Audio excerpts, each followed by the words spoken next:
Bonjour à tous. Aujourd'hui, je vais vous parler de Jupiter en Poisson qui nous attend pour une bonne partie de l'année 2022.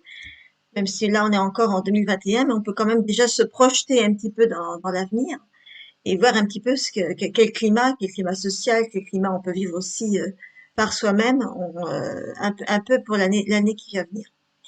Alors, faut voir que Jupiter, il va pas être en position directe pendant toute l'année 2022.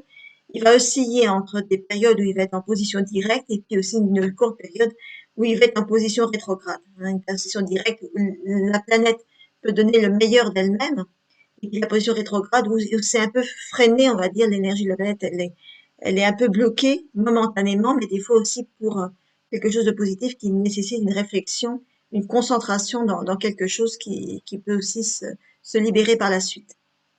Alors, on va voir que donc Jupiter, si on le résume un petit peu par rapport à un éphéméride, Jupiter, il va donc être en Poisson du 30 décembre 2021 au 10 mai 2021, 2022, donc là ça c'est en position directe. Il sera en position de rétrogradation du 29 octobre 22 au 23 novembre 22. Puis, à nouveau, on l'aura une dernière fois en position directe du 24 novembre 2022 au 20 décembre 2022. Donc, on voit que c'est vraiment quasiment toute l'année 2022 qui est concernée. Alors, actuellement, Jupiter, il est encore en Verseau, jusqu'à la fin donc, de l'année 2021, ce qui veut dire que l'année 2021 donc, a été marquée par des préoccupations, on va dire, du domaine du Verseau, c'est des problèmes mondiaux, les problèmes humanitaires, tout ce qui est social, tout ce qui est caractéristique donc de notre époque, de toutes les préoccupations aussi d'ordre sanitaire qui sont à l'actualité, et aussi toutes les conséquences qui en découlent, on va dire, au niveau mondial, au niveau de la société en général. Et est-ce qu'on va être dans le même climat en 2022 ou est-ce qu'au contraire, on va avoir un changement avec cette présence donc de Jupiter en Poisson, voir comment ça va se concrétiser. Bon, donc c'est toujours une concrétisation qui va se faire dans quelle dimension? Celle du Poisson, celle du rêve.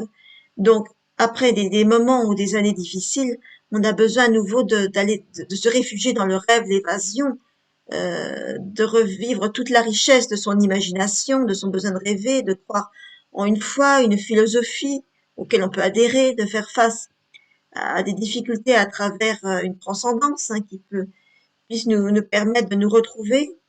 Ça peut être aussi un loisir artistique qui est aussi des domaines des poissons. Ça peut être une écoute sensible et empathique aux autres, sans se laisser envahir forcément par un émotionnel collectif qui peut être aussi d'ordre négatif, avec un léger sentiment de mal-être intérieur, de ce flou aussi neptunien, on va dire. Donc, essayer de prendre le meilleur, effectivement, du rêve et du besoin de détente et de penser à autre chose, qui n'est pas simplement aussi la dure réalité de notre époque actuelle, en faisant bien sûr attention à cette période de rétrogradation qui est quand même très courte entre le 29 octobre et le 23 novembre 2022, où on peut avoir du mal à aller vers cette expansion négative, cette expansion positive, on va dire, du rêve, pour aller vers un climat plus de morbidité, d'angoisse, et se laisser à nouveau peut-être emporter par les difficultés de l'existence. Donc vraiment aller dans une période où l'imagination va être propice et constructive et éviter bien sûr une émotivité qui, elle, serait négative et nous porterait vers quelque chose qui plutôt nous angoisserait ou nous bloquerait, on va dire. Voilà pour Jupiter en 2022 qui, je vous l'espère, sera propice à l'ensemble de vous. Bien sûr, ce Jupiter en Poisson sera plus ou moins marqué et dans des domaines différents suivant la maison natale qui est la vôtre. Donc ça, je vous invite à regarder dans votre propre thème natal. Donc voilà ce qu'on peut en dire pour Jupiter. Je vous invite à liker cette vidéo si vous l'avez aimée, à vous abonner et moi je vous dis à une prochaine vidéo.